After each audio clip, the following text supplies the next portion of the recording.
Assalamualaikum warahmatullahi wabarakatuh. Innal hamdalillah nahmaduhu wa nasta'inuhu wa nastaghfiruh wa na'udzu billahi min shururi anfusina wa min sayyiati a'malina. May yahdihillahu fala mudilla lahu wa may yudlilhu fala hadiya lahu. Asyhadu an la ilaha illallah wahdahu la syarika lahu wa asyhadu anna Muhammadan abduhu wa rasuluhu la nabiyya wa la rasulahu ba'dah. Allahumma salli wa sallim ala habibina wa nabiyyina Muhammad sallallahu alaihi wasallam wa ala alihi wa ashabihi wa man tabi'ahum bi ihsanin ila yaumil qiyamah, amma ba'du. Rabbi shrah li sadri wa yassir li amri wahlul 'uqdatam min lisani yafqahu qawli. Yaqulu Allah Ta'ala fi kitabihil karim, a'udzu billahi minasyaitonir rajim. Ya ayyuhalladzina amanu taqullaha haqqa tuqatih wa la tamutunna illa wa antum muslimun. Wa qala aidan ya ayyuhalladzina amanu taqullaha wal tanzur nafsum ma qaddamat lighad wattaqullaha innallaha khabirum bima ta'malun. Ma'asyiral muslimin wal muslimat, ta'azzakumullah. Saat ketika Allah Subhanahu wa taala di pagi hari ini di tanggal 23 Rajab 1442 Hijriah masih memberikan kesempatan untuk kita bernafas, maka ini adalah merupakan nikmat yang tak terkira yang Allah Subhanahu wa taala berikan kepada kita sebagai makhluknya untuk menyempurnakan amalan-amalan kita yang kurang dari masa yang lalu dan menjalankan apa yang menjadi kewajiban kita sebagai hamba Allah Subhanahu wa taala, sehingga apa yang kita laksanakan pada pagi hari ini hingga sore nanti, hingga malam, mudah-mudahan Allah masih memberikan kesempatan dan kemudahan kepada kita, adalah penjabaran dari rasa syukur kita kepada Allah Subhanahu wa taala atas nikmat yang telah diberikannya kepada kita sekalian, yaitu nikmat kesehatan dan kesempatan. Dan dari nikmat kesehatan dan kesempatan yang Allah Subhanahu wa taala berikan ini, kita manfaatkan untuk menjalankan ketaatan kita dalam rangka meningkatkan kapasitas kualitas iman dan takwa kita kepada Allah Subhanahu wa taala. Sehingga wajib bagi kita untuk mengatakan alhamdulillahirabbil alamin. Syukur kepada Allah Subhanahu wa taala, dan juga dengan ucapan subhanallah wa bihamdih subhanallahil azim. Salawat beriring salam kita sanjung ajungkan kepada baginda Nabi besar Muhammad sallallahu alaihi wasallam, Nabi yang senantiasa memberikan curahan perhatian yang penuh kepada umatnya sampai di akhir detik-detik kematian beliau. Beliau senantiasa memanggil kita dengan kalimat ummati, ummati, ummati. Yang tentu kecintaan beliau kepada umatnya tak diragukan lagi. Bagaimana beliau kelak akan menunggu kita di telaga Kautsarnya untuk menunggu hamba-hamba Allah yang saleh, menunggu hamba-hamba Allah yang baik, yang akan masuk ke dalam surganya dan akan menjadi penghuni dan akan bertemu dengan Allah dan Rasulnya kelak di hari yaumul qiyamah ketika kita sudah berada di surga. Kecintaan itulah yang juga harus kita imbangi dengan kecintaan kita kepada sunnah-sunnah Rasul sallallahu alaihi wasallam. Satu di antara bukti kecintaan kita adalah dengan memperbanyak membaca salawat kepada baginda Rasul sallallahu alaihi wasallam. Bapak Ibu yang dirahmati Allah, pagi hari ini kita akan melanjutkan kajian fikih nikah, yaitu fikih pernikahan, dan sampai pada bab syarat sah akad sebuah pernikahan yang kita laksanakan. Syarat sah ini berarti perkara-perkara yang wajib untuk dihadirkan atau disempurnakan sebelum prosesi akad nikah itu dilaksanakan. Atau bahkan nanti ada pada rukun yang terakhir dikaitkan dengan proses pelaksanaan akad. Ya, di dalam pembahasan yang kita sebutkan syarat sahnya akad sebuah pernikahan ini adalah perkara yang wajib untuk dilaksanakan sebagaimana syarat-syarat di dalam ibadah-ibadah lain seperti sholat maupun puasa dan yang lainnya. Syarat dan rukun sama pentingnya. Ya, syarat dan rukun sama pentingnya, di mana syarat ini adalah perkara yang wajib dihadirkan sebelum ibadah itu dilaksanakan, sementara rukun adalah pelaksanaan baik ucapan maupun perbuatan yang ada di dalam ibadah tersebut yang juga tidak boleh ditinggalkan. Contoh misal kalau kita kaitkan dengan arkanus shalah, maka dikaitkan dengan aqwalun wa af'al, yaitu ucapan dan perbuatan. Yang kalau ditinggalkan secara sengaja, batalat salatuhu, maka batal salat. Seperti halnya ini. Ada syarat-syarat yang tidak boleh ditinggalkan satupun di dalam sebuah proses pernikahan, karena proses pernikahan itu dalam kacamata agama apapun dianggap sebagai bagian dari ibadah yang sakral. Maka kenapa dalam agama Islam ini tidak boleh ada yang tertinggal dari syarat-syarat, sebagaimana syarat ini sudah dikemas sedemikian rupa dengan melihat dari sumber-sumber yang utama, yaitu dari Quran dan Sunnah. Sebagai muqaddimah dari pendahuluan pertemuan kita pada pagi hari ini, bahwa nikah adalah merupakan bagian dari ibadah kita kepada Allah. Bagian dari ibadah, berarti ibadah itu pemaknaannya memang luas. Ucapan, perbuatan yang baik yang kemudian dilaksanakan karena Allah, that is ibadah. Itulah ibadah. Maka aplikasi ini membutuhkan perhatian yang baik bagi seluruh kaum muslimin agar saat menjalankannya sesuai dengan tuntunan Al-Quran dan Sunnah. Jadi goalnya itu ada pada ala daw'il Qur'ani wa Sunnah. Ada di bawah tuntunan Al-Quran dan Sunnah. Jadi apalah arti kehidupan kita kalau ternyata tidak mengacu terhadap sumber utama yang ada di dalam kehidupan kita, yakni Al-Quran dan Sunnah. Dan mudahnya kita adalah semua aplikasi yang ada di dalam agama Islam itu sudah secara dobit ataupun pasti sudah dibahas di dalamnya, sehingga kita tinggal menjalankan. Jadi pertama yang kita pahami dari pelajaran kita pada kesempatan pagi hari ini adalah an-nikahu min ibadatillah, bahwa nikah adalah bagian dari ibadah kita kepada Allah, sehingga niatkan untuk menggapai ridhonya lewat dari aplikasi ibadah nikah. Kemudian yang kedua, pembahasan tentang syarat sahnya sebuah pernikahan. Syarat sah dari sebuah pernikahan, yang pertama yang nggak boleh diabaikan adalah mendapatkan izin dari wali si perempuan. Jadi dibatasi dari kalimat waliyul mar'ah, sehingga ini otoritas yang kemudian hanya ada pada daerah perempuan. Maka kalau boleh kita bahasakan yang lebih sederhana, perempuan itu dinikahi, bukan menikahi, begitu ya. Maka bahasan yang sering kita lihat atau yang sering terucap adalah seorang laki-laki menikahi seorang perempuan. Jarang kita dengar, kalau memang ada mungkin jarang. Seorang perempuan telah menikahi seorang laki-laki. Kalau menikah iya, tapi kalau menikahi maknanya sudah berbeda. Ya, mungkin antara beda menikah dengan menikahi sudah sangat berbeda. Maka bagi siapapun perempuan yang ingin menikah, wajib bagi dirinya untuk mendapatkan izin dari wali. Anak solehah, seraya dia mengatakan sami'na wa ata'na, pilihan abi, pilihan ayah, kalau memang itu bagus, insya Allah bagus juga buat saya. Nah ini yang kemudian menjadi satu perkara yang disegerakan. Maka di antara perkara-perkara yang boleh disegerakan itu salah satunya adalah bersegera untuk menikahkan anak perempuan ketika mereka sudah siap untuk menikah. Ada orang tua gini Bapak Ibu, sampai sudah mulai panik karena 30, di usianya yang ke-37 belum mau menikah. Usia yang ke-37 belum mau menikah. Karena mungkin dari awal konsen di pendidikan, ngambil kedokteran, ya, setelah selesai di pendidikan umumnya jadi dokter umum, lalu ngambil spesialis menjadi dokter spesialis, ya selesai, lalu usianya 37 tahun. Begitu ditawari nikah, dia bilang nggak mau, saya nggak mau mikir dulu. Padahal usianya sudah hampir kepala 4. Padahal perempuan itu.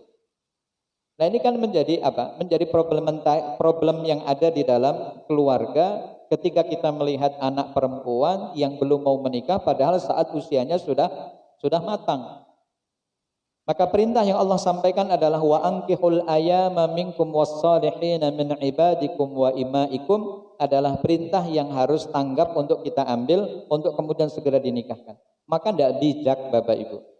Laki-laki tidak bijak kalau kemudian kita menahan anak perempuan kita untuk menikah gara-gara hanya mereka belum dapat pekerjaan. Jadi tidak boleh nikah. Apa kata bapak ibunya? Kamu kan belum bekerja nak, kerjalah dulu. Nanti kalau kamu sudah dapat pekerjaan, baru nanti kamu boleh deh cari pasangan mana yang kamu pilih. Nanti bapak siap merestui. Yang penting kamu kerja dulu. Kamu dapat duit dulu, kamu dapat penghasilan. Baru setelah itu kamu boleh nikah.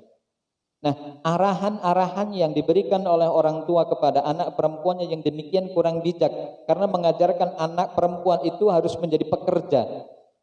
Padahal itu bukan ranah perempuan. Ketika Allah mengatakan ar-rijalu qawwamuna 'alan nisa, ya, bahwa laki-laki itu yang bertanggung jawab terhadap perempuan itu dalam hal sekup segala-galanya. Mulai dari sisi zahirnya dan batinnya itu menjadi tanggung jawab penuh dari seorang laki-laki. Perempuan itu tidak berkewajiban untuk mencari nafkah. Ya, perempuan itu tidak berkewajiban untuk mencari nafkah. Kalau pada akhirnya Allah takdirkan ada seorang perempuan yang beraktivitas untuk mencari nafkah, tidak lain adalah hanya untuk membantu ekonomi keluarga, membantu, bukan menjadi tulang punggung utama. Maka jangan salah dalam memposisikan antara suami dan istri di dalam sebuah keluarga. Walaupun mohon maaf, pendapatan istri jauh lebih besar daripada suami, tapi bukan berarti menghilangkan ya kewajiban utama sebagai seorang laki-laki itu untuk mencari nafkah. Misal istri dengan penghasilan per bulan 50 juta, sementara suaminya hanya 3 juta. Bukan berarti kemudian dibalik, udah deh kamu di rumah aja, masak, nyuci piring, apa kek gitu, biar aku aja yang cari duit. Ini kan berarti sudah menghilangkan dan menggeser posisi utama sebagai seorang laki-laki di hadapan Allah Subhanahu wa taala. Khawatirnya rada abot pertanggungjawabannya dari seorang laki-laki yang ternyata mengubah posisi di dalam keluarga itu, mana yang cari nafkah dan mana yang berada di dalam posisi di dalam rumah. Kemudian juga ada di dalam surah Al-Baqarah ayat 221, di samping juga Al-Qasas ayat 27. Ketika Allah mengatakan kepada kita, wala tankihul musyrikati hatta yu'min wala amatum mu'minatun khairum mim musyrikati walau a'jabatkum. Apa yang Allah sampaikan kepada kita? Larangan untuk tidak boleh nikah, ya, tidak boleh menikahi perempuan-perempuan yang musyrik. Walau a'jabatkum, walaupun perempuan itu mengagumkan dirimu, cantik, mempesona, pokoknya inner beauty-nya dapat deh. Dibandingkan dengan seorang perempuan yang mungkin budak hamba sahaya, hitam legam pula. Dalam Al-Quran, wala amatun khairum mim musyrikah walau a'jabatkum khairun lakum. Perempuan yang hitam tapi dia beriman kepada Allah itu jauh lebih baik dibandingkan dengan perempuan musyrik walaupun dia cantik dan mempesona. Sebab turun dari surah Al-Baqarah 221 ini adalah kaitannya dengan seorang sahabat Rasul Shallallahu Alaihi Wasallam yang bernama Abdullah ibnu Rawahah. Siapa Pak? Abdullah ibnu Rawahah. Ketika beliau punya budak hamba sahaya yang dipekerjakan di rumah beliau, satu hari ada masalah, lalu kemudian mohon maaf, Abdullah ibnu Rawahah sampai melakukan tindakan kekerasan, menampar si perempuan itu. Lalu persoalan ini diadukan kepada Rasul Sallallahu Alaihi Wasallam. Ya Rasul, saya sudah menampar budak hamba saya di rumah karena ada kesalahan yang membuat saya emosi, lalu hilang kontrol dan akhirnya saya menampar dia. Terus Rasul bertanya, siapa dia? Terus kemudian Rasul mengatakan, dia budak hamba sahaya, ya, yang kemudian berkulit hitam. Tapi dia sholat ya Rasul, dia sholat, dia puasa, dan dia beriman kepada Allah dan juga kepada dirimu. Rasul menjawab, dia muslimah. dia itu wanita muslimah dan itu jauh lebih baik daripada dirimu, maka kemudian Rasul Shallallahu Alaihi Wasallam melihat Abdullah ibnu Rawahah memerdekakan budak itu, akhirnya dimerdekakan, dan kemudian perempuan itu menjadi perempuan merdeka, dan setelah menjadi perempuan merdeka, akhirnya Abdullah ibnu Rawahah menikah dengan perempuan itu. Siapa tadi? Budak hitam, hamba sahaya, yang mungkin kalau dari sisi kecantikan dohirnya mungkin tidak dapat lah, tetapi karena dia muslimah, maka kemudian Abdullah ibnu Rawahah menikah, dan itu menimbulkan pembicaraan di kalangan orang-orang Quraisy. Karena pada waktu itu di kalangan orang-orang Quraisy lebih senang untuk menikah dengan perempuan-perempuan musyrik, karena kebanyakan di antara mereka cantik. Maka mereka mau nikahin perempuan musyrik walaupun kafir. Maka turun ayat ini, wala tankihul musyrikati hatta yu'minna. Maka ini yang menjadi selalu persoalan, bahwa nikah beda agama itu hukumnya haram. Tidak boleh Bapak Ibu. Nikah beda agama itu tidak boleh. Mana dalilnya? Ini Al-Baqarah 221. Jangan menikah, dan kemudian pada ayat berikutnya wala tunkihul musyrikina hatta yu'minu. Indahnya Al-Quran itu ketika kita menguliti, dalam artian membahas itu dengan perspektif bahasa. Pertama, perintah atau larangan dari Allah itu menggunakan kalimat wala tangkihu, diambil dari kata nakaha, yang kihu, yang artinya menikah. Kemudian di tengah-tengah ayat Allah Subhanahu wa taala mengatakan wala tungkihu. Yang pertama tadi apa Bapak? Wala tangkihu. Lalu di tengah-tengah menggunakan wala tungkihu. Nah, kalimat wala tungkihu itu artinya jangan kau nikahkan anak-anak perempuanmu itu dengan laki-laki musyrik. Maka jangan sampai ada kerelaan dari wali. Nah, ini yang menjadi wajhul khitab, yang menjadi perintah dari Allah Subhanahu wa taala kepada wali si perempuan itu untuk tidak boleh menikahkan anak perempuannya dengan laki-laki musyrik, walaupun dia tampan, walaupun dia punya penghasilan yang tinggi, pokoknya mengagumkan dirinya atau mengagumkan walinya, maka ini hal yang tidak diperkenankan. Wala tungkihu itu diambil dari kalimat angkaha yungkihu, yang artinya menikahkan. Kalau yang pertama nikah, kalau yang kedua dinikahkan. Jadi wahai kalian para wali itu, jangan menikahkan anak-anakmu yang beriman kepada Allah dan Rasul dengan laki-laki kafir yang tidak beriman. Hatta yu'minu, sampai mereka beriman.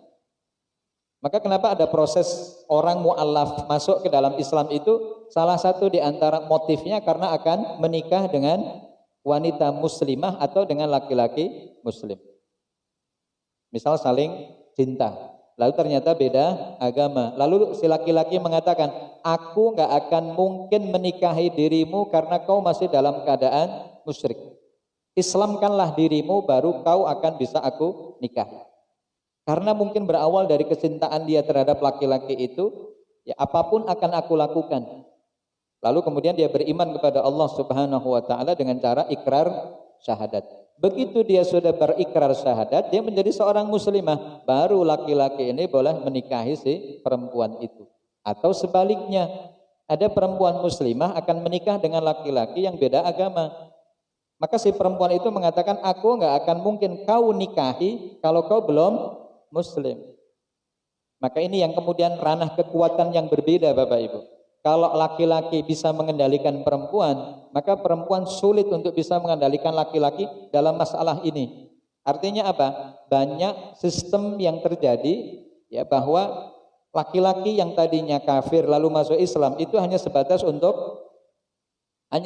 untuk rekayasa saja. Nanti begitu dia menikah, sudah halal, udah punya anak, balik lagi tuh ke agama sebelumnya. Si perempuan sudah tak berdaya lagi, udah punya anak 2, udah punya anak 3, lalu kemudian si laki-laki mengatakan, aku akan kembali kepada agamaku yang dulu. Kalau kau mau ikut, ayo. Kalau kamu nggak mau ikut, pisah di sini. Mulai psikis di seorang perempuan dipermainkan. Si perempuan itu kan mikir, kalau imannya nggak kuat, wih, buntutku wis telu. Buntut saya sudah 3. Ya udah deh, saya tak ngikut kamu aja. Akhirnya proses yang terjadi pindah agama terwujud. Bahwa ini strategi yang mungkin dilakukan oleh laki-laki itu. Udah enggak apa-apa deh, setahun, 2 tahun, 5 tahun, pura-pura Islam. Pura-pura Islam. Nanti begitu dia sudah punya timing yang tepat untuk kemudian membongkar topengnya, seraya mengatakan bahwa aku enggak benar-benar masuk Islam. Kalau sudah begitu apa yang terjadi? Resikonya tinggi. Bapak Ibu yang dirahmati Allah, jadi tadi yang menjadi landasan dasar bahwa izin dari seorang wali dari perempuan itu adalah menjadi perkara penting yang tidak bisa dipisahkan. Kalau ini nggak dapat izin, berarti syarat nikah yang pertama menjadi rusak. Kalau izin aja nggak dapat, ya berarti tidak bisa pernikahan itu dilanjut. Maka legitimasi dapat saya mengizinkan kamu untuk menikah dengan fulan bin fulan itu menjadi syarat penting yang nggak bisa dilewati. Karena ini menjadi syarat pertama dan utama, yaitu idnul wali, yaitu izin dari seorang wali. Kemudian dalil berikutnya kita ambil dari hadis Nabi Muhammad sallallahu alaihi wasallam, la nikaha illa biwaliyin. La nikaha illa biwaliyin. Tidak ada pernikahan kecuali ada wali si perempuan. Jadi tidak kemen-kemen nggih Bapak Ibu, bahwa keberadaan wali itu sakral. Keberadaan wali itu menjadi peranan yang sangat penting dalam pernikahan seorang muslim, seorang muslimah tentunya. Ya, jadi dalil yang kita dapati dari hadis Rasul sallallahu alaihi wasallam, la nikaha illa biwaliyin. Tidak ada nikah, tidak ada wali. Tidak ada wali, tidak ada nikah. Seperti ketika Nabi mengatakan dalam bab salat, la sholata liman lam yaqra bi Fatihatil kitab. Dianggap tidak melaksanakan sholat bagi siapa yang tidak baca Fatihah, baik imam maupun makmum.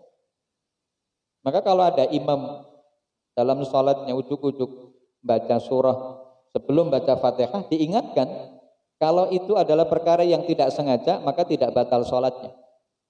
Ya, kalau diingetin ternyata nggak nyambung juga, ya berarti harus disempurnakan pada rakaat yang dimana rukun sholat tadi itu ditinggalkan. Baik, keberadaan wali merupakan satu dari 5 rukun nikah. Apa yang kita dapati? Wali sendiri ialah sebutan untuk pihak lelaki dalam keluarga atau lainnya yang bertugas mengawasi keadaan atau kondisi seorang perempuan, khususnya dalam bab nikah. Ini baru dikatakan wali, yaitu apa? Bertugas mengawasi keadaan atau kondisi seorang perempuan. Ini namanya wali Bapak Ibu. Maka namanya wali murid gitu ya. Berarti dia bertugas mengawasi keadaan atau kondisi anak kandungnya ataupun orang yang diserahkan tanggung jawabnya kepada dirinya. Ini namanya wali murid. Kalau waliul mar'ah berarti orang itu yang diberikan tanggung jawab penuh untuk ngawasi dan ngopeni si perempuan itu sampai menghantarkan kepada gerbang pernikahannya.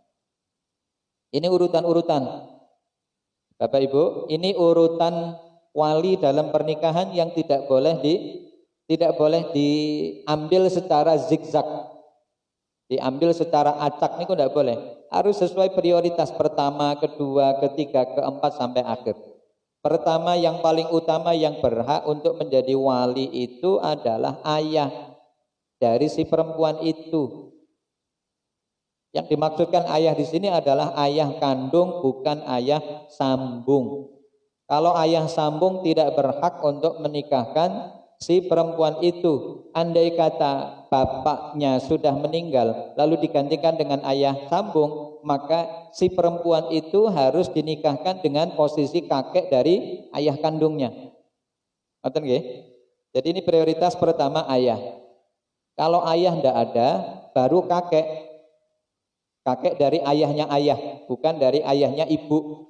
Karena nasab dalam Islam itu, kekuatan itu hanya datang dari ayah, bukan dari ibu. Maka kenapa dalam Islam ya menggunakan nama tsulasi, nama 3 itu kan berarti nama kita, nama ayah, nama kakek. Itu maksudnya dari nasab laki-laki. Misal Ahmad bin Muhammad bin Ahmad, nah gitu ya. Ini yang pertama nama dia, yang ini nama bapaknya, lalu yang ketiga nama kakeknya. Dan kakeknya itu diambil bukan dari ibunya, tapi diambil dari bapaknya. Maka kenapa Fulan bin Fulan bin Fulan. Jadi ini urutan yang pertama adalah bapak kandung. Kalau bapak kandung tidak ada, maka diambil dari kakek. Kakek dari pihak bapak. Kalau ternyata kakek juga sudah tidak ada, sebab karena meninggal atau tidak tahu di mana berada, nggak ngerti di mana, hidup Pak, tapi nggak ngerti kami di mana kakek kami berada, maka yang ketiga yang boleh menikahkan si perempuan itu adalah saudara lelaki seayah seibu. Entah itu kakak, entah itu adik. Jadi kalau misal kita punya anak 4, A, B, C, D. A laki, B perempuan, C perempuan, D perempuan. Jadi yang laki hanya 1. Ketika nanti si A, ya, si B ini menikah, sementara bapaknya udah nggak ada, kakeknya udah nggak ada, maka si A boleh menikahkan adiknya yang B, C, dan D karena bapak dan kakek dari si perempuan itu sudah tidak ada. Jadi urutan-urutannya dulu disisir dulu. Oh iya, ini nggak ada. Berarti yang kedua. Kedua ada nggak? Nggak ada. Oh berarti yang ketiga. Jangan langsung masuk pada poin yang ketiga, tapi yang pertama dan kedua masih ada. Ini namanya ngangkangin dari hak yang bersangkutan dari wali tersebut. Kemudian yang keempat, saudara lelaki seayah tapi beda ibu. Bapaknya 1, ibunya 2. Ya, bapaknya 1, ibunya 2.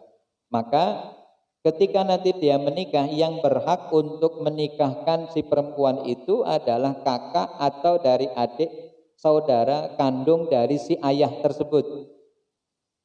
Ngerti nggih? Jadi misal A ini adalah hasil dari pernikahan B dan C. Lalu B dan C bercerai. B ini laki-laki, C perempuan. Lalu kemudian B menikah lagi. B menikah lagi dengan B. Maka apa yang terjadi? Begitu nanti si anak perempuan dari A itu ingin menikah, lalu kemudian ternyata bapaknya sudah nggak ada, ataupun kakeknya sudah nggak ada, ataupun dari kakak atau adik kandungnya tidak ada, maka dia ngambil dari saudara seayah, tapi bukan dari saudara seibu. Ini yang menjadi urutan keempat dari saudara lelaki seayah, ataupun anak lelaki saudara lelaki seayah seibu ataupun kandung. Ini juga diperbolehkan untuk dijadikan sebagai wali. Anak lelaki berarti apa jatuhnya Bapak Ibu? Paman ya, ponakan, jatuhnya ponakan. Anak lelaki saudara lelaki seayah seibu tapi yang kandung. Maka ketika nanti urutan 1, 2, 3, 4 tidak ada, maka yang kelima boleh untuk dijadikan sebagai wali dalam pernikahan si perempuan itu.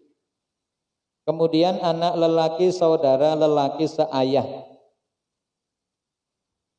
Anak lelaki saudara lelaki seayah itu pun bisa dijadikan sebagai wali, kemudian paman dari pihak ayah, dan kemudian anak lelaki paman dari pihak ayah. Dan yang terakhir, kalau semua poin yang di atas tidak ada, maka orang lain yang kemudian dijadikan sebagai hakim dalam pernikahan itu boleh dijadikan sebagai wali. Namanya wali hakim.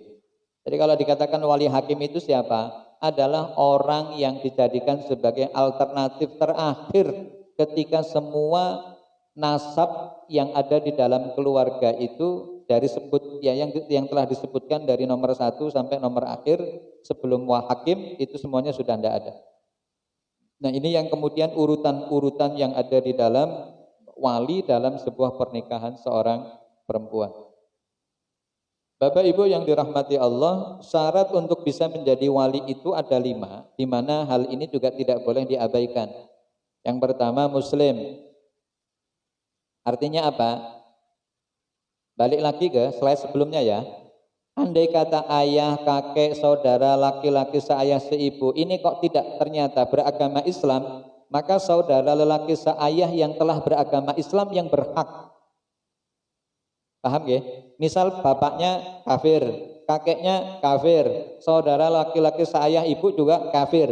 Tapi ternyata saudara lelaki seayah dari pihak ayahnya ternyata sudah masuk Islam duluan, karena keluarga itu keluarga heterogen yang akidahnya campur aduk, gaduh-gaduh, ada yang agama Islam, ada yang tidak, maka yang berhak untuk menikahkan dalam urutan-urutan itu masuk ke dalam syarat ini. Yang ini bisa gugur, ya, ayah ini bisa gugur untuk tidak bisa menikahkan wanita yang sudah beragama Islam bila dia masih dalam keadaan kafir. Contoh, misal dengan menyebutkan nama lah, misal sebut saja namanya Bunga gitu ya. Ya. Bunga tadinya beragama Kristen. Beragama Kristen. Terus dia masuk Islam. Kemudian dia masuk Islam. Ketika suatu saat dia ingin menikah, maka urutan-urutan ini perlu diperhatikan. Siapa yang sudah masuk Islam di antara keluarga mereka? Kalau ternyata ayahnya masih kafir, kakeknya masih, terus kemudian saudara laki-laki seayah seibu, artinya kakak atau adiknya juga masih, ternyata juga ia hanya mendapati paman dari pihak ayah yang sudah masuk ke dalam agama Islam, maka paman dari pihak ayah lah yang berhak untuk menikahkan si perempuan itu, si Bunga tadi itu.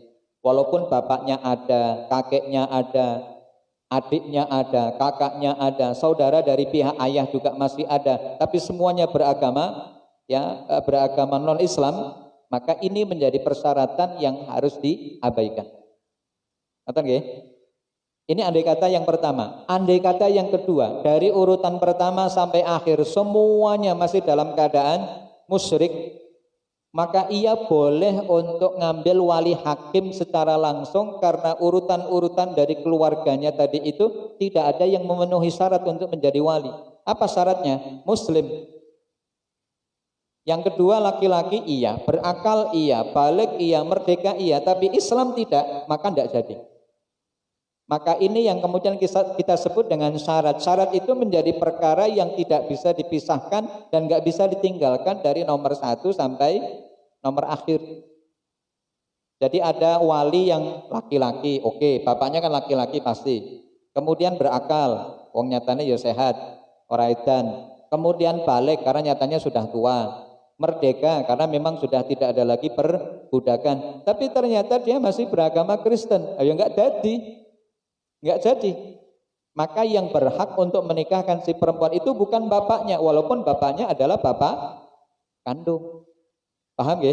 Maka ini yang menjadi ada di dalam persoalan fikih yang perlu kita sampaikan kepada mereka-mereka yang baru masuk Islam, lalu mendapati wali-wali mereka itu masih kafir, belum beriman kepada Allah, maka ini menjadi perkara penting untuk disampaikan kepada para mu'allaf. Ya, kalau nanti mereka menikah, siapa yang berhak untuk menikahkan? Hukum asal mengatakan yang berhak untuk menikahkan adalah wali, tapi dengan catatan kalau dia sudah muslim. Kalau dia kafir, ya ora dadi. Ya, kalau dia kafir, maka dia harus didelet. Seperti halnya dalam masalah warisan kan begitu Bapak Ibu. Tidak ada yang saling mewariskan di antara orang muslim sama orang kafir. Karena Rasul mengatakan la yarithul muslimul kafir, ya, la yarithul muslimul kafira walal kafirul muslimah. Tidaklah seorang muslim mewariskan hartanya kepada orang kafir sebagaimana orang kafir juga tidak mewariskan hartanya kepada orang Islam walaupun ada tautan darah di antara mereka. Itu sampai sebegitunya. Ya, dalam masalah harta warisan juga dibedakan. Oh ini orang muslim, ini orang kafir. Karena dalam sebuah keluarga bisa jadi keluarga itu akidahnya berbeda-beda. Ya. Nah ini yang kemudian kita kaitkan dengan masalah pembahasan utama kita yaitu tentang masalah wali nikah. Maka siapa yang akan menjadi wali secara kepribadian 5 hal ini harus dilihat. Bahwa dia muslim, laki-laki, berakal, balik dan merdeka ini menjadi syarat utama. Baik, kemudian sebelum kita masuk ke poin yang kedua, maka tadi kunci yang pertama tadi sudah kita dapatkan bahwa idznul wali syaratun min syaraiti sihhati aqdin nikah. Bahwa izin dari seorang wali itu adalah merupakan menjadi syarat pertama dari syarat sahnya akad sebuah pernikahan. Kalau nggak dapat izin ya enggak. Maka tidak ada yang disebut dengan seorang perempuan yang nikah lari, bahasanya apa? Kawin lari ya. Yang bahasanya kawin lari, di mana perempuan itu belum dapat izin dari si wali, tapi ternyata dia sudah menikah dengan laki-laki yang dicintainya. Ini tidak sah. Tidak sah. Maka pernikahan itu adalah pernikahan yang pertama tidak sah, yang kedua pasti tidak diridhoi, dan yang ketiga tidak diberkahi. Kemudian yang kedua, syarat di dalam sebuah pernikahan itu adalah ridhonya seorang perempuan sebelum menikah. Ridho itu berarti ikhlas Bapak Ibu, bahwa saya itu akan menikah dengan calon pilihan yang sudah dipilihkan atau dari pilihan yang saya pilih. Jadi ada faktor taradhi, yaitu ridho, suka sama suka, walaupun tidak harus dengan lewat pacaran. Begitu ta'aruf, proses terjadi perkenalan, lalu kemudian ada kecocokan. Ini namanya ridho. Begitu ditawari, setelah kamu melihat calon dari laki-lakimu, Bapak ingin bertanya, gimana pendapatmu? Cocok atau tidak? Lanjut Pak. Nah, gitu. Kalau sudah ngacungin jempol, berarti lanjut. Ini berarti ada proses yang kemudian bisa dibawa kepada tahapan berikutnya. Bisa khitbah atau bisa langsung nikah.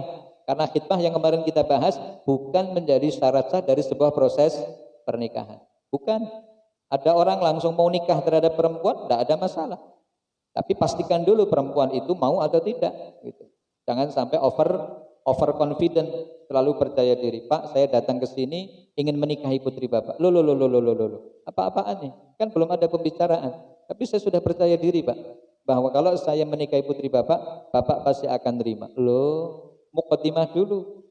Maka muqaddimah itu biasanya dilaksanakan lewat khitbah ataupun lamaran. Baik, yang kedua ini ada catatan. Wali tidak boleh memaksa si perempuan untuk menikah dengan pilihan wali. Seperti zaman Siti Nurbaya. Ya, masih ingat ya? Ya, cerita klasik dari Sumatera Barat. Jadi wali itu tidak boleh otoriter. Dumeh wali lalu sakkarepe dhewe. Suka enggak suka, cinta tidak cinta, kamu harus nikah dengan si A. Titik, nah gitu. Kalau titik wis ora nang koma, Pak. Itu otoriternya dari seorang wali. Maka dalam fikih Islam itu tidak boleh begitu. Lebih mengedepankan kepada komunikasi yang terjalin di antara orang tua dengan anak. Dalam hal ini wali dengan si perempuan. Baik perempuan itu masih gadis atau janda. Jadi walaupun perempuan itu janda, apalagi gadis gitu ya, mau gadis maupun janda, wali tidak boleh otoriter untuk memaksakan kehendaknya untuk dia bisa menikahkan putrinya dengan pilihan laki-laki yang sudah diambil oleh si wali. Ini tidak boleh, ya, tidak boleh. Pertama yang kita dapati adalah hadis dari Khonsa binti Khodam. Khonsa binti Khodam, seorang perempuan. Ya, seorang wanita Ansor, ia telah dinikahkan oleh orang tuanya. Dan saat itu ia janda. Ia tidak suka dengan pernikahan tersebut. Lalu ia mendatangi Nabi Muhammad sallallahu alaihi wasallam untuk menceritakan persoalannya, maka Nabi membatalkan pernikahan itu. Ya, kalau kemudian terjadi pada zaman sekarang, ya bisa fasakh, lalu kemudian masuk ke pengadilan bahwa saya tidak mau melanjutkan pernikahan ini dari hasil paksaan dari wali saya. Jadi intinya bahwa wali tidak boleh memaksa Bapak Ibu ya. Bapak, ini terutama Bapak, bahwa anak Bapak atau anak kita yang perempuan itu nggak boleh dipaksa untuk dinikah dengan laki-laki pilihan kita. Karena logika yang kemudian kita bangun, yang akan nikah itu siapa? Kita atau anak-anak? Kan anak-anak. Orang mereka yang nikah, tapi kenapa kita yang maksain gitu? Mereka yang akan menjalani, maka ketika mereka yang akan menjalani, maka sreknya di mana dan sama siapa. Tapi kita berhak untuk memberikan pilihan-pilihan. Ini nah, ini. Klasifikasinya ini. Kalau ternyata dengan apa yang kita tawarkan ternyata disambut baik oleh putri kita, alhamdulillah. Tapi kalau ternyata mereka memiliki pilihan lain, tentu kita perhatikan dengan cara apa dia memilih. Dengan cara yang syar'ikah atau dengan cara yang non syar'i. Maka ini yang kemudian menjadi perlu garapan dari wali untuk mencermati perkembangan secara pribadi terhadap apa yang dikenal dari anaknya itu untuk menikah terhadap laki-laki. Ini yang pertama. Jadi hadis Khunsa binti Khodam juga menjadi penjelasan yang kemudian pernah terjadi di zaman Rasul Shallallahu Alaihi Wasallam. Kemudian yang kedua, hadis dari Abu Hurairah bahwasanya Rasul Shallallahu Alaihi Wasallam bersabda, tidaklah seorang gadis itu dinikahkan kecuali telah mendapatkan izin darinya. Ini dalil yang berkaitan tentang gadis yang nggak boleh dipaksa oleh walinya untuk menikah. Sementara Khunsa binti Khodam, ya Khunsa binti Khodam yang kedua, yang pertama tadi itu menjadi dalil bahwa janda pun tidak boleh dipaksa oleh wali untuk menikah dengan pilihan walinya. Kalau ternyata pilihan dari walinya nggak dicintai oleh si perempuan janda itu, ya nggak boleh. Sampai kemudian kasus Khunsa binti Khodam mengadu kepada Rasul Shallallahu Alaihi Wasallam. Nah ini yang kedua yang berkaitan tentang seorang anak perempuan yang masih gadis. Ini juga sama, tidak boleh dipaksa. Ya, tidaklah seorang gadis itu dinikahkan kecuali telah mendapatkan izin darinya, izin dari si perempuan itu. Para sahabat bertanya, bagaimana tanda dapat izin darinya? Rasulullah menjawab, diamnya itu adalah izinnya. Gimana Dok? Mau? Meneng gue? Mau enggak? Nek us meneng wae itu berarti tandanya kalau dalam bahasa Arab itu as-sukutu bimakna na'am. Diamnya seorang perempuan itu bertanda yes. Oh berarti oke. Karena kalau dia nggak setuju pasti dia ngomong, oh mohon maaf Pak, gitu. Mohon maaf. Bukan berarti saya tidak taat kepada Bapak, tapi dalam pengamatan saya pilihan Bapak kurang tepat, kan gitu ya. Bolehkah saya dicarikan yang lain? Gimana dicarikan yang lain? Ini yang ke-100 loh, Nduk. Sudah tidak apa-apa. Perjuangan seorang wali untuk memberikan yang terbaik kepada anaknya. Baik. Jadi ternyata dapat izin dari seorang perempuan itu adalah dengan diam. Kenapa Rasul mengatakan diam? Karena memang perempuan itu lebih banyak mengedepankan perasaannya daripada harus mengedepankan bahasa, ya, retorika dari omongan yang disampaikan. Kalau yang laki memang kan banyak ngomong. Kalau yang perempuan banyak apa enggak kebalik? Kebalik ya. Perempuan itu banyak ngomongnya, okay. Minimal itu kalau yang saya tahu perempuan itu harus minimal mengeluarkan 25.000 kosakata dalam sehari. Ibu, okay. Sementara yang laki-laki itu cukup hanya 5.000 saja. Maka kalau kebalik misal jenengan kok bisa sehari mengeluarkan 25.000 kata-kata, ini berarti ada jiwa yang tertukar di dalamnya. Sehingga wajar kalau perempuan cerewet itu wajar, Pak. Ibu nggih? Tak belon jenengan. Maka kalau perempuan cuap-cuap, cerewet dari awal sampai akhir, mulai dari bangun tidur sampai tidur lagi, yung jenenge wong wedok. Dia harus mengeluarkan banyak kosakata untuk menghilangkan tekanan dalam batinnya. Maka ketika Umar bin Khattab diomai, ngerti diomai, dimarahi sama istrinya, wis gur meneng wae. Meneng wae. Begitu istrinya selesai ya sudah, nggak pernah diambil perasaan, nggak pernah sampai dijadikan masalah, karena itu adalah bagian dari pelampiasan emosi yang ada dimiliki oleh seorang perempuan, ya karena memang kodrat dan karakternya seorang perempuan itu harus banyak ngomong. Maka kalau ada perempuan yang nggak banyak ngomong, dipertanyakan ke perempuannya, iki wedok apa uduk gitu, kok menengahan wae.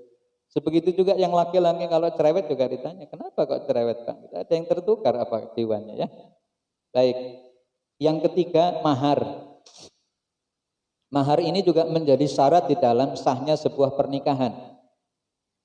Catatan yang bisa kita dapati dari poin yang ketiga ini, andai dua pasang bersepakat untuk tidak mempersoalkan mahar, bahkan akan dihilangkan, maka pernikahan mereka tidak sah. Yang laki-laki miskin, tapi yang perempuan sangat mencintainya dan tidak ingin kehilangan. Saya nggak mau nikah sama kamu dek, karena memang aku ini belum punya modal untuk mahar. Sampai perempuan itu ngasih diskon besar-besaran. Mas, kuwi ora usah mbok pikirke.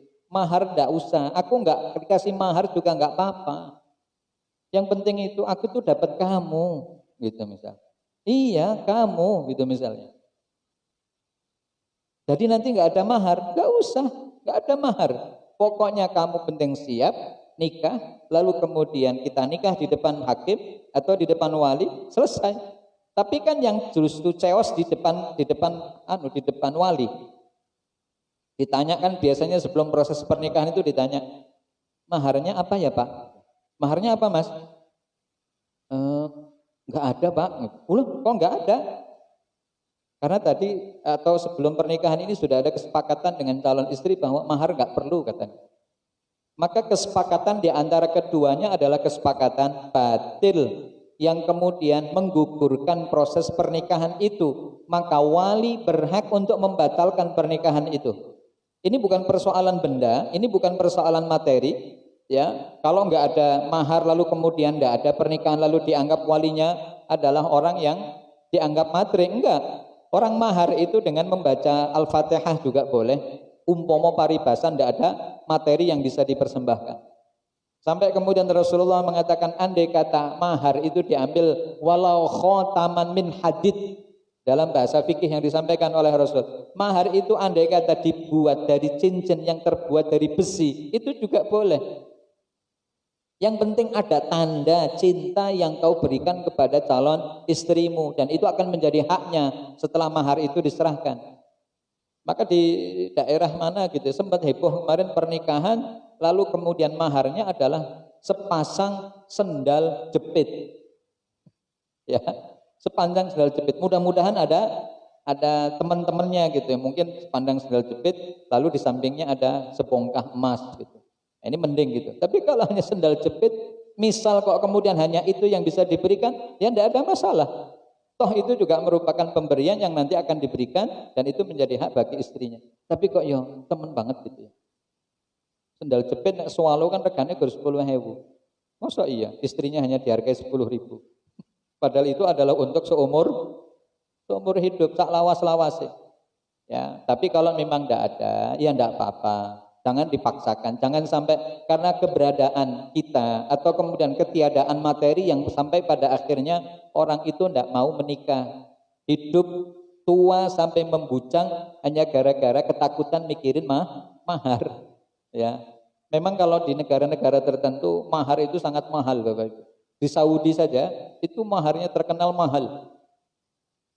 Rata-rata laki-laki Saudi punya penghasilan besar, itu kalau mereka kumpulkan, kalau mereka mau menikah untuk mengumpulkan mahar itu mereka harus kerja setahun. Misal kalau gajinya 20 juta itu mereka harus menyisihkan berapa persen dari 20 juta itu untuk mahar si perempuan itu. Maka di Arab itu terkenal mahar yang mahal. Kalau di Indonesia kan enggak, 500.000 bisa ke KUA. Ya. Kalau di Indonesia itu murah meriah. Gitu, 500.000 aja bisa nikah. Tapi kalau di Saudi 500.000, mau kemana itu? Ya, hanya dapat kurma beberapa butir itu mungkin untuk pernikahan itu. Tapi di Indonesia insya Allah murah, meriah dan berkah. Maka banyak mahasiswa itu sudah pada nikah karena memang belum punya persiapan, tapi karena memang sama-sama mengerti. Yang penting kue gelem nikah, maharnya ala kadarnya, ya sudah selesai. Kebanyakan yang dipakai itu adalah maharnya seperangkat alat, gitu nggih. Padahal kalau seperangkat alat sholat itu yang harus menghadirkan masjid, musola, marbotnya gitu. Itu kan seperangkat alat sholat itu. Dan dia nggak sadar itu. Ya, padahal kalau sudah menghadirkan seperangkat alat sholat berarti setelah itu dia harus mendirikan masjid, marbotnya sekalian. Jadi kalau sampai ada kesepakatan untuk tidak mempersoalkan mahar, ini kesepakatan batil. Tidak boleh. Dasarnya adalah surah An-Nisa ayat yang keempat ketika Allah mengatakan wa atun nisaa sadaqatihinna nihlah, dan berikanlah mas kawin atau mahar kepada perempuan yang kamu nikahi sebagai pemberian yang penuh kerelaan. Nihlah itu ridho. Dan itu menjadi hak si perempuan. Misal seorang laki-laki memberikan mahar 2 atau 5 gram emas, yaitu menjadi hak pribadi dari si perempuan itu. Jangan diambil lagi, ya, jangan diambil lagi. Tapi kalau nanti dari seorang perempuan memberikan itu kepada suaminya kembali, ya nggak apa-apa, orang namanya haknya lalu kemudian diberikan sebagai hadiah. Kemudian yang keempat, hadirnya saksi di dalam pernikahan. Karena yang kita bahas kan akad nih Bapak Ibu. Ya, hadirnya saksi. Jadi tidak mungkin pernikahan itu tanpa disaksikan. Siapakah yang menyaksikan itu? Pertama, orangnya beragama Islam. Maka hampir sama persyaratan dengan seorang wali. Kemudian yang keempat berakal, yang kedua berakal, ketiga balik, dan keempat bisa mendengar ucapan orang yang melakukan akad. Ini kalau orang tuli nggak bisa, ya. Orang tuli kayak Pak Bolot ya nggak bisa jadi wali, nggak bisa jadi saksi. Gimana Pak saksi sah? Hah? Emang udah ngomong, udah 10 kali tadi itu, sah nggak? Belum dengar saya, tolong diulang lagi. Nah karena apa? Karena saksinya adalah orang yang tuli alias debudek. Maka nggak boleh orang yang tunarungu itu untuk dijadikan sebagai saksi. Jadi saksi itu harus orang yang cetok, orang yang pendengarannya masih tajam. Kalau pendengarannya sudah hawer-hawer gitu ya, atau sudah menggunakan alat bantu dengar, ini sebaiknya diganti sama yang lebih baik lagi. Yang pendengarannya masih tajam. Jadi untuk mendengarkan kalimat akad nikah ijab kabul antara wali dengan si laki-laki itu harus didengarkan. Maka wali itu juga menjadi bagian yang tak terpisahkan dari syarat sahnya sebuah pernikahan, terutama dalam masalah akad. Maka sebelum doa kan biasanya saksi ditanya, gimana Pak saksi? Sah? Sah? Oh, sah, harus langsung doa kan gitu. Ini menunjukkan bahwa saksi dalam sebuah pernikahan itu seperti kunci dalam sahnya pernikahan. Kalau mereka belum mengatakan sah, ya diulang lagi. Belum sah, diulang lagi. Maka kenapa orang yang jadi wali, apa yang menjadi syarat, ini kok syarat wali, syarat saksi ya. Ya, syarat saksi di dalam sebuah pernikahan itu adalah memiliki empat syarat. Ya. Bapak Ibu yang dirahmati Allah, jadi syarat saksi di dalam sebuah pernikahan itu ada 4, muslim, berakal, balik, dan bisa mendengar ucapan orang yang melakukan akad dan memahami maksud dari ucapan itu. Ini kalau misal si wali maupun orang yang menerima dari ijab itu menggunakan bahasa Arab. Misal, ya fulan bin fulan, na'am, angkah tuka, wazawwajtuka bibnati fulana bil mahri kada kada kada kada. Lalu kemudian dijawab sama si wali itu nakdan. Kemudian langsung si laki-laki itu mengatakan qabiltu nikahaha wa tazwijaha bil mahril madhkur. Sah? Enggak paham Pak. Pakai bahasa apa tadi itu ya? Bahasa Arab loh. Maka kalau mau jadi saksi itu atau orang yang akan ditunjuk jadi saksi, sebelumnya harus di-prepare dulu. Pak, jenengan mau jadi saksi. Lalu saksi nanya, nanti akadnya pakai bahasa apa Pak? Pakai bahasa Indonesia, bahasa Arab, bahasa Jawa, bahasa Lampung, bahasa Mandarin misal. Oh, pakai bahasa Arab. Waduh, saya nggak bisa pakai bahasa Arab. Saya nggak paham. Berarti harus menyesuaikan.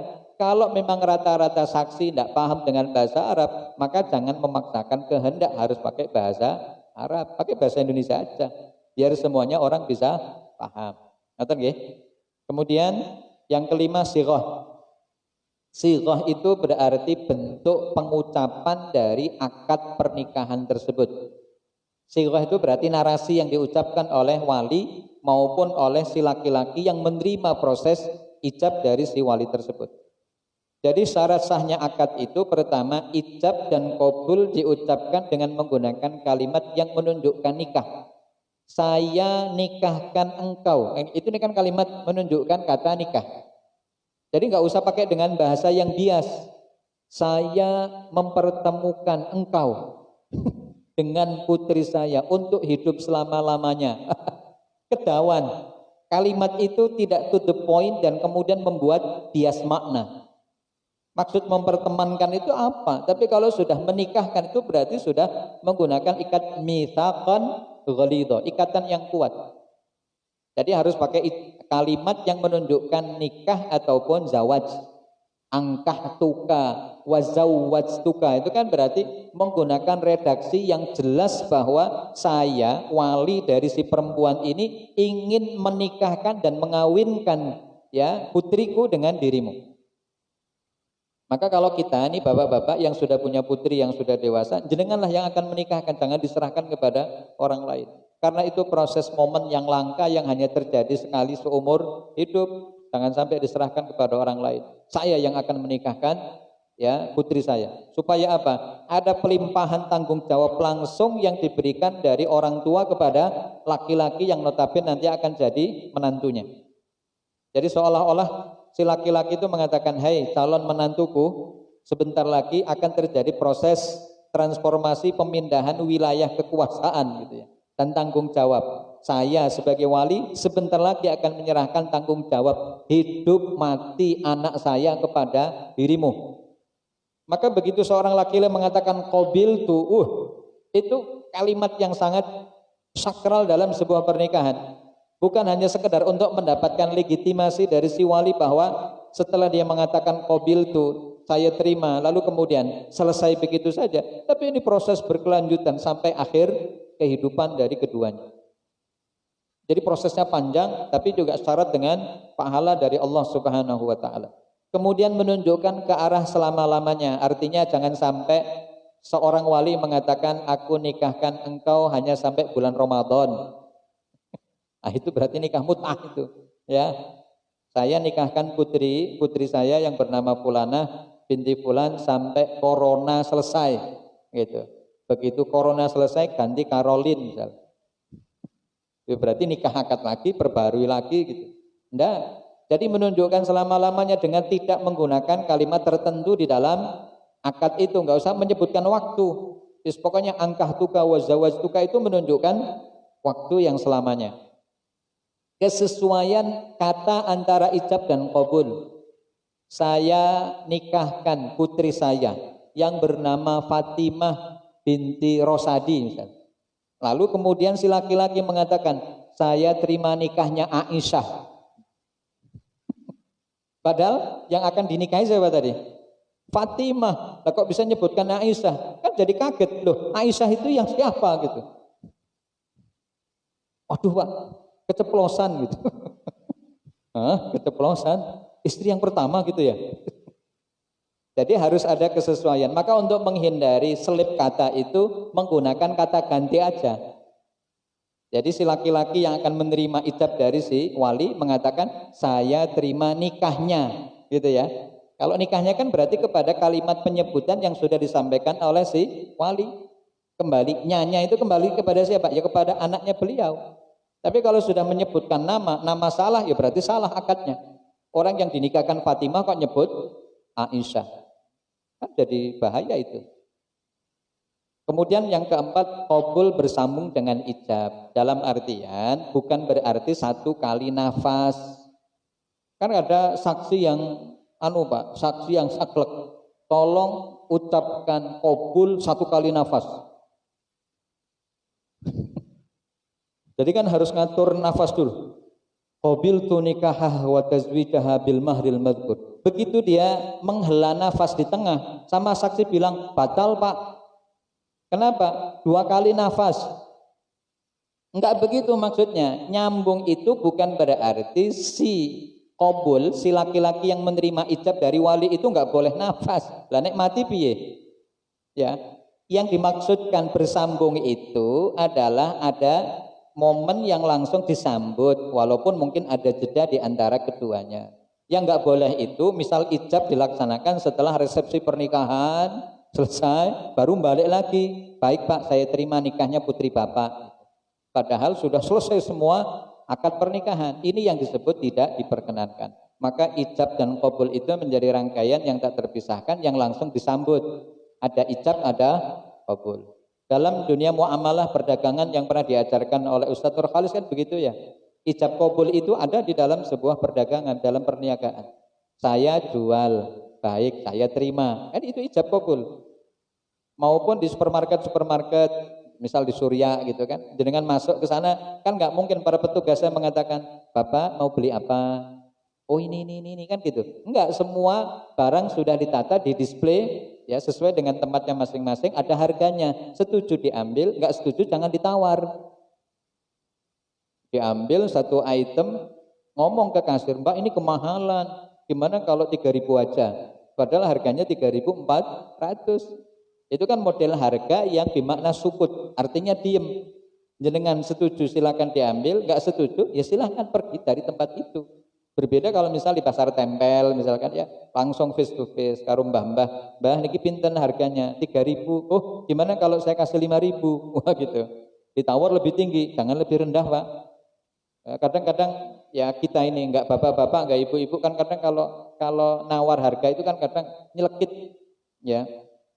3.000 rupiah, ya 3.000 rupiah mahal amat sih Bu. Gimana kalau 1.500? Ya Allah, 1.500. Ibu ini 3.000 saya modalnya 2.500. Kalau ibu tawar 1.500 saya untung apa? Pahala. Baik. Entar habis Bapak Ibu ini sudah jam 7.41 dan mohon maaf tadi terlambat banyak ya. Ya terlambat banyak Ustaz ya.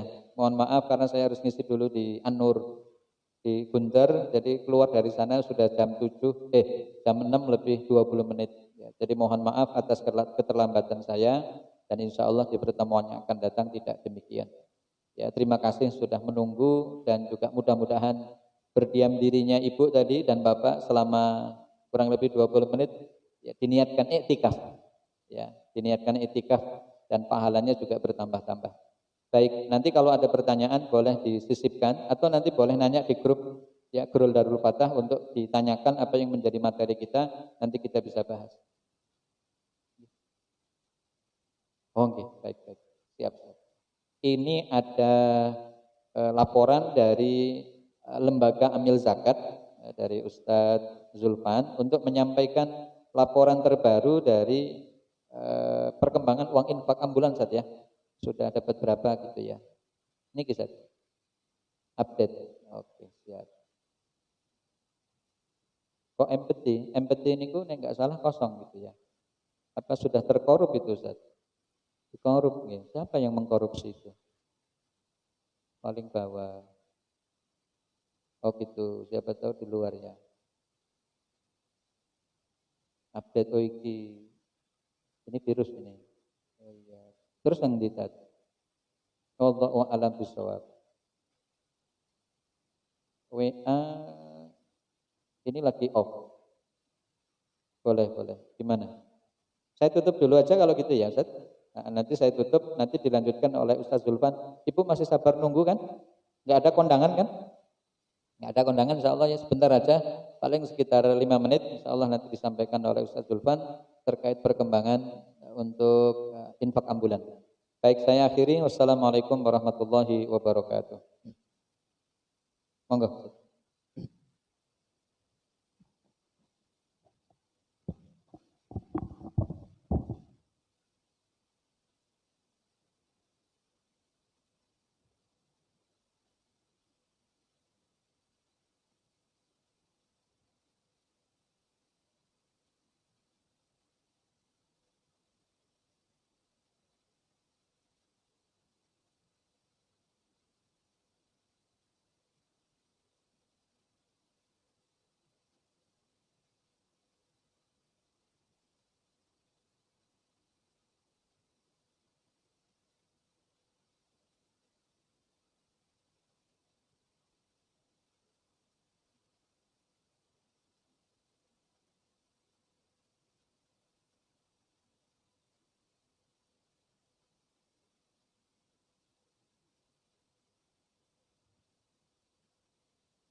Assalamualaikum warahmatullahi wabarakatuh. Alhamdulillah, wassalatu wassalamu ala rasulillah. Yang saya hormati bapak-bapak, ibu-ibu, serta saudara sekalian, jamaah kajian Ahad Masjid Darul Fatah yang mudah-mudahan senantiasa berada di dalam naungan Allah Subhanahu wa taala. Tujuan beradanya saya di sini yaitu untuk melaporkan kembali update penghimpunan wakaf ambulan Darul Fatah hadirin sekalian. Alhamdulillah sampai hari ini atau hari kemarin tanggal 6 Maret 2021 sudah terhimpun 110.940.418 rupiah. Kami ucapkan jazakumullah khairan katsiran, barakallahu lakum fi malikum wa ahlikum. Semoga Allah Subhanahu wa taala melimpahkan keberkahan pada harta dan keluarga para jamaah sekalian yang telah menyisihkan hartanya untuk ikut bergabung dalam program yang mulia ini insyaallah. Nah, adapun yang masih diperlukan yaitu 164.059.582 rupiah. Ini sebenarnya ada gambarnya hadirin sekalian. Cuman Allah alam ini masih kenapa ini kayaknya jaringannya masih bermasalah. Jadi kurang lebih sudah terhimpun 60% hadirin sekalian. Alhamdulillah. Masih kurang sudah terhimpun 40% maksudnya. Masih kurang 60% lagi. Nah, jadi kami masih tetap membuka kesempatan kepada hadirin sekalian yang ingin bergabung dalam program wakaf ambulan ini.